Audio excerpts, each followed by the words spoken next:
આ statue of unity પર જ્યાં પ્રોજેક્ટો કરવામાં આવે છે, લાખો કરોડો રૂપિયાનું જે બજેટ છે એ બજેટ દ્વારા ત્યાં ગાડી કાર્યક્રમો કરવામાં આવે છે, નવા નવા ભવનો બનાવવામાં આવે છે. પણ જે લોકોએ જેમને જમીન આપી છે, આજે એ લોકો આજે જમીન વિહોણા થયા છે. એમને આજે પણ આ સરકાર દ્વારા આજ દિન સુધી એમને ન્યાય નથી આપવામાં આવ્યો કે જમીનની સામે જમીન નથી આપવામાં આવી.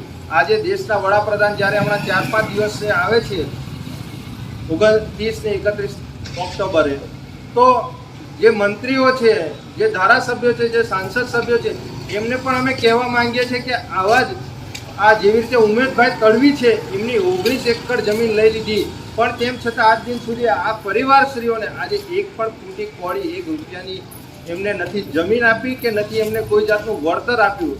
તો સરકાર શ્રી, જે દેશના વડાપ્રધાન શ્રી નરેન્દ્ર મોદી સાહેબને અમારે કહેવું છે કે ખેડૂતોની જમીનો લઈ અને તમે જે આ તાઇફાઓ કરો છો એ બધા તાઇફાઓ કરવાનું બંધ કરો.